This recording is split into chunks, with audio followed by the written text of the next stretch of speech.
Hello, this is Richard Stack. I'm CEO of Comcash, and today I'm going to show you our Comcash inventory module, which we call Com Inventory. As you can see, we've laid out a very simple screen where you can navigate through and access different features within our Com Inventory module. We've got ordering, we've got receiving, we've got label creation, inventory management, transfers, POU linking, and then also handheld capability as well. So first off, let's go ahead and look at how you might set up a grocery retail inventory. So we'll go into our global pricing screen, and this gives us a nice product hierarchy where we can see our product tree. We've got our major departments at the high level, and then we can then select a particular department, break that down into sub-departments, and then into the actual products themselves.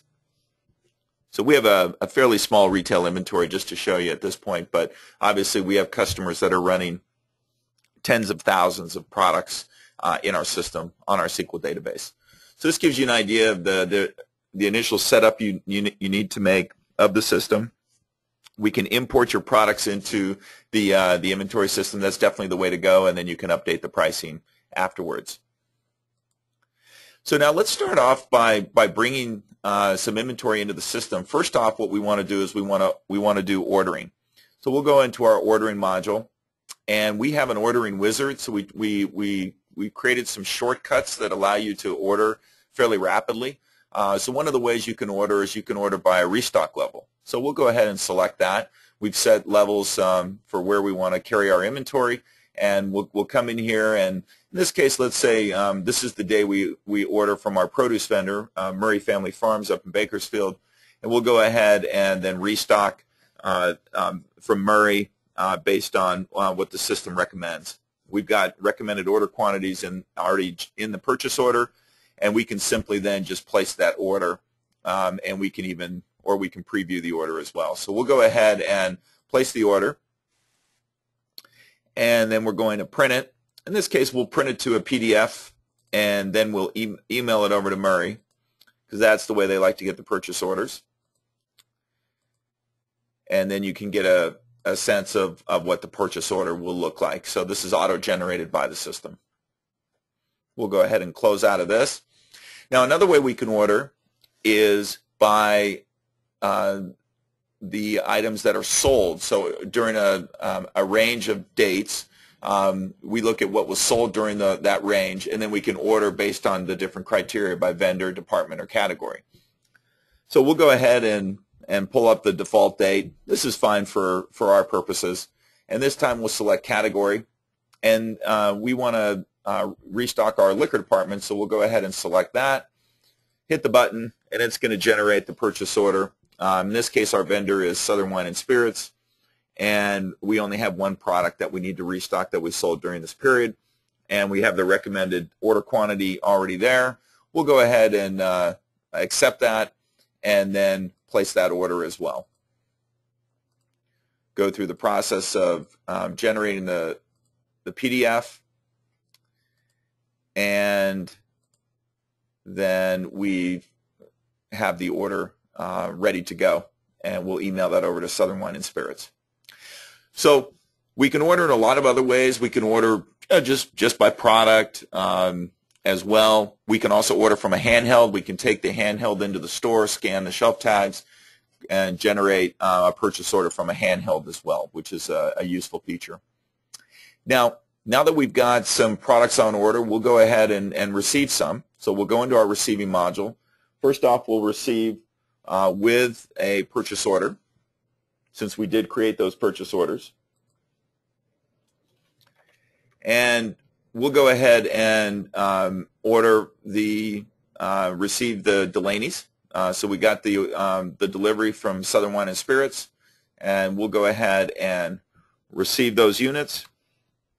We're fine with the cost, and we look at our price as well, our selling price. We've got a 61% margin. That's an acceptable margin for us, and we'll go ahead and receive those items. And now we've updated inventory. So very simple once you've got something on order to update your inventory when the item comes in. And we can also receive with the handheld as well. So we'll close out of that. Now another way we can receive is without a purchase order. So we'll go ahead and order items, maybe online, or a salesperson comes by, or we order over the phone. We never generated the purchase order, but we need to get the inventory in. So we'll go ahead and order that way. So in this case, we've ordered online through nuts.com. This is where we get our pistachios. They've sent us the product with an invoice, and we'll go ahead and go down to our ordering size.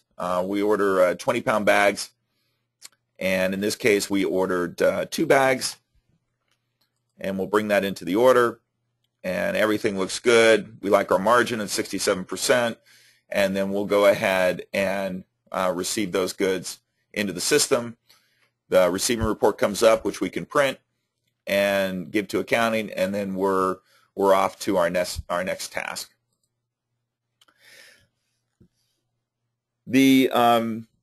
Besides ordering and receiving, we also have other features in our inventory module, including the ability to do store transfers.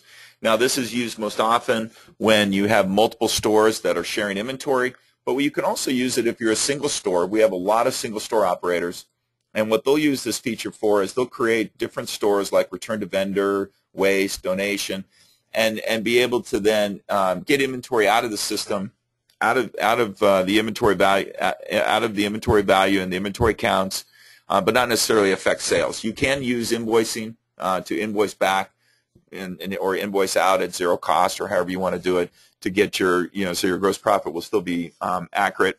But the inventory transfer and the ability to create an inventory transfer report is a very useful feature.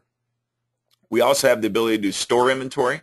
So if you wanted to create count sheets for your employees, for them to go into the store and count inventory, you bring those back, you update the inventory. More often than not, our grocery customers are using our handheld data collector to do the inventory counts. Another feature we have is the ability to print tags, and this is most often used in a grocery environment to print shelf tags. So we'll go ahead, and we can also print mailing labels as well, but we'll go ahead and do our barcode module. We have created a shelf tag already, so we'll go ahead and bring that up, and then we look at that and we go, well, we actually like to put a color background on the price, so we can go ahead and update that. And so we give you a lot of capability to build your own labels and your own styles and different size barcodes, etc. We can then we've got some items that we've got in the system, and we can go ahead and then print those tags. And so and we can, let's say, take the Delaney's and go and put it out on the shelf, and the others as well. If we want to actually tag the pistachio bags with our own internal cost as well, because we might do some wholesale ourselves.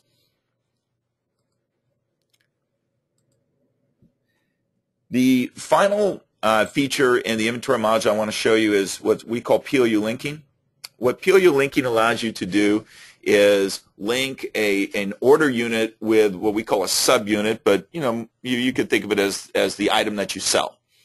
And so in our case, we created a linkage between that larger pistachio bag, which was 20 pounds, and then we also have our pistachio unit, which is which we sell by the pound. So we're weighing items up at the cashier, and as we're selling by the pound, we want the inventory to be reduced of the order unit, and as we dip into that bag to fill orders. And then we set a reorder level for the order size, and then once we reach that reorder level, the system will automatically generate the purchase orders for that. So you create this linkage and you manage inventory in this fashion. We have several other modules that we want to show you in this series of videos. We've got our POS module and our manager module. So please view those as well. Now, finally, what I'd like to show you is just a picture of what the handheld data collector looks like. This is the handheld that can be used for ordering, for receiving, for counting, and we even have the ability to do parking lot sales with it. So thanks for your time, and we look forward to speaking with you in the future.